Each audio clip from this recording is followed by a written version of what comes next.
Wake up in the morning, turn my flag on.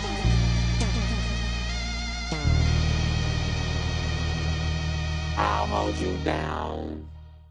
On ya, I'm styling, I'm plainly wildin', like casting a ballot for Cheney and Palin.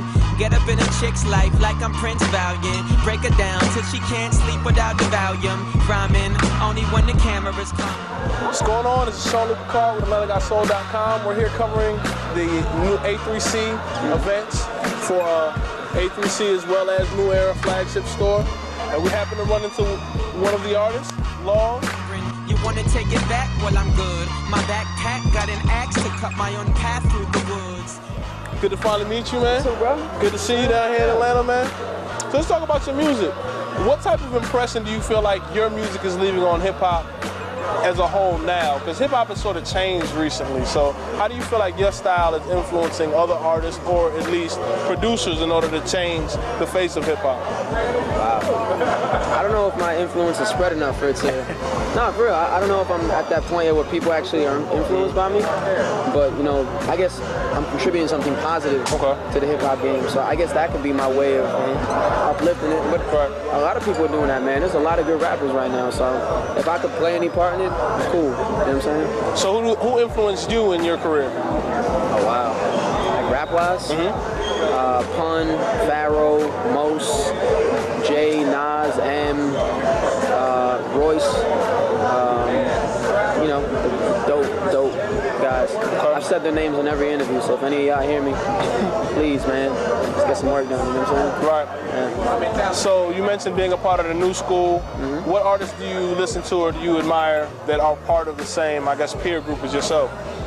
Okay, Drake, Jay Electronica, Most definitely. Pac Div. Okay. So we've already discussed before the interview your roots in battling and sort of how you came into the game. Yeah. Being a battle rapper, how did you make that transition into making music? Because we talk about how it's hard for a lot of battle artists to break out of that mold. So how did you make your transition? Oh man, when I started rhyming, man, it was strictly battling. You know what I'm saying? It was a slow transition because all I wanted to do was like make fun of people on stage for a long time. You know what I'm saying? I just love the thrill of, I don't know, man. I was always like trying to express myself in front of people, and I guess I just did as much as I could with battling. I had a little more to say after a while, you know what I'm saying? So I started making records, and years of work, man. It took a long time. It's hard to win. It's like getting off a drug, like stopping the battling, like, because that shit is so addictive. And you know, shouts to all the grind time MCs, Smack, URL, everybody doing it right now. I still watch it all. It's great, man. It's on another level right now. Right. You know what I'm saying? It's great. So how long have you been rapping as a career, whether it be battling or whether it be making albums or mixtapes now? About 12 years. About 12 years? Yeah. And what have your affiliations changed since then, or have you been pretty much with the same team? I mean, I had a lot of like whack people and fuck-ass people I used to work with, you know what I'm saying? Like, but for the majority, I have the same 3 or 4 people around me. But there's a lot of people who dipped out because, you know, they were shady and shit. Right. You know what I'm saying? So we always get those, man. We cut those out. Most definitely. Most definitely. So what projects have you done and what projects are you currently working on? All right, I did a mixtape in 2009 called Your Future Favorite Rapper, and that was what I secured the deal with Warner off of, so that's a very special one to me. And I did one called 457 that came out in February of 2010, and off that I was able to get a tour with Kweli and a few other things. And then I did one called Overtime, which was like a deluxe version of that. And now I have a Paul McCartney dedication coming out in like a month. Okay. And that's really it, man. You know? So November we can expect Paul McCartney? November, yeah, November. It's definitely coming out. It's gonna be crazy. So you mentioned working with artists like Kweli and going on tour with them. What other artists have you gotten to work with based on the fact that you said you are now signed to Justice League? What other artists have you gotten to work with or feel like you could actually, I guess, progress as an artist around? Okay, a lot of producers, man. I've worked with more producers than rappers, I think. Like Ninth Wonder, DJ Khalil. Yeah, I know, man. Pete Rock. Wow.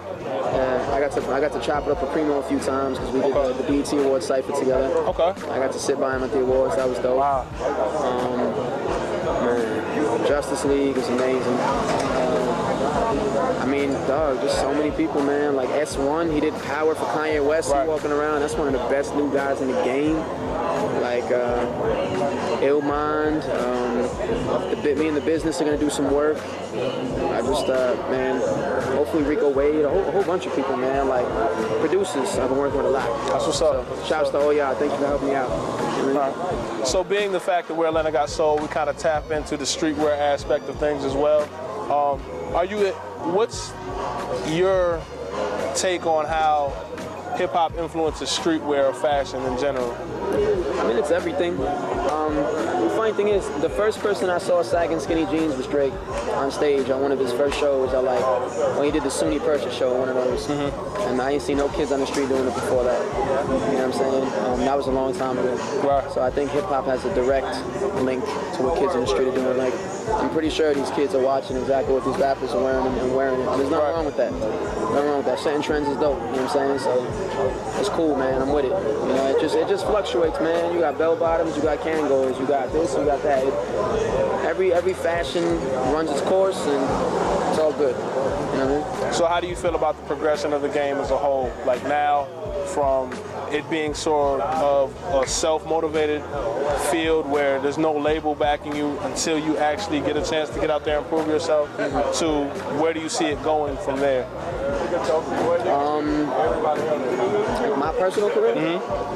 I have no fucking idea. I don't know, man. I was working a regular job less than a year ago, so and I'm doing a meet and greet today. So wherever it ends up, I've done a bunch of cool shit already, and I'm just thankful for the blessings that are bestowed upon me. And whatever happens, cool. If nothing happens, fuck it. If I die tomorrow, we did a good thing. You know, Well, we appreciate the time, man. Good to see you. Once again, this is Atlanta Got Soul. Laws.